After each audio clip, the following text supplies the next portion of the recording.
honorable members, the Bene Israel of Maharashtra. तर मित्रांनो, P M मोदींनी जे वाक्य वापरलं बेन्ने इस्रायल ऑफ महाराष्ट्र, त्या रिगार्डिंग मी खूप शॉक झालो. कारण इस्रायलमध्ये ती स्पीच देण्यात येत होती आणि मी मग नंतर गुगलवर ज्यावेळेस सर्च केलं तर मला कळालं की ज्यूइश लोक जे होते इस्रायली, ते लोक इकडे स्थलांतरित झाले होते महाराष्ट्रामध्ये. आणि ही न्यूज माझ्यासाठी खूप शॉकिंग होती. जय महाराष्ट्राचे शिवराय मित्रांनो, आज तुम्हालाही धक्का बसला असेल जे मी आता तुम्हाला व्हिडिओमध्ये दाखवलं.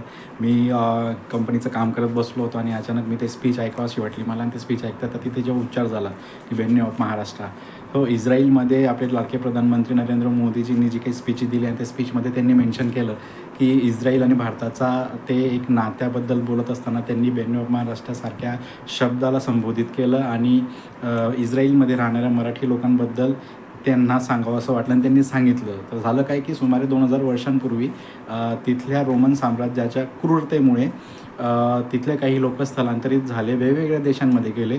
त्यातले काही लोक हे बोटीनं आपल्या भारतात आले आणि बोटीनं ते आल्यामुळे त्यांनी कोकण किनारपट्टीला भेट दिली आणि तिथल्या गावांमध्ये त्यांनी स्थलांतरित होण्याचा निर्णय घेतला. आणि आपल्या मराठी लोकांनी सुद्धा त्या काळामध्ये त्या लोकांना आत्मसात केलं, त्यामुळे लोकांना ॲक्सेप्ट केलं, त्यांना आपली भाषा, परंपरा सगळं काही शिकवलं, सणवार सगळं काही शिकवलं आणि त्या लोकांनीही ते आत्मसात केलं. आजही इस्राईलमध्ये मराठी लोकांना किंवा मराठी भाषेला जुदाव मराठी म्हणून बोललं जातं.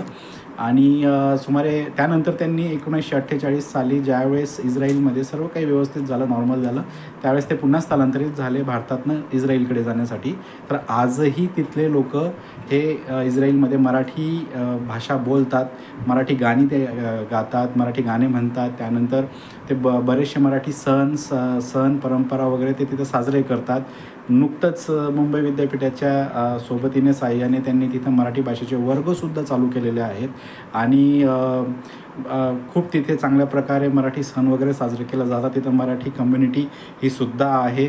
तिथे नुकतंच मायबोली नावाचं, इस्राईलमध्ये मायबोली नावाचं एक मॅगझिनसुद्धा तिथे छापलं जातं, तिथे पब्लिश होतं. आणि तिथले मराठी लोक ते आवर्जून त्या मराठी परंपरा, रूढी परंपरा त्या सगळे ते पाळतात, त्या सगळ्या आत्मसात करतात, मराठीत बोलतात. आणि तिथल्या लोकांची नावेसुद्धा अजून काही लोकांची नावे अशी आहेत की डेव्हिड अष्टमकर, मेरी चोरडेकर, डेव्हिड दिवेकर असे त्यांची नावं आहेत.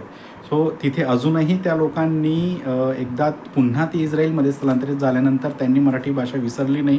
मराठी भाषेला त्यांनी उच्च दर्जा दिला, ती आत्मसात केली. ते अजूनही मराठी भाषा बोलतात, ते पाळतात सगळं काही. तिथे आपले मराठी सण तिथे साजरे करतात. सो तुम्हाला हा व्हिडिओ कसा वाटला मला नक्की कमेंटमध्ये सांगा. चॅनलवर पहिल्यांदा आला असाल तर सबस्क्राईब नक्की करा. जास्तीत जास्त लाईक करा, शेअर करा, सबस्क्राईब करा. आणि हा व्हिडिओ तुम्हाला कसा वाटला, ही माहिती तुम्हाला कशी वाटली, किती इंटरेस्टिंग होती, मला कमेंटमध्ये नक्की सांगा. धन्यवाद.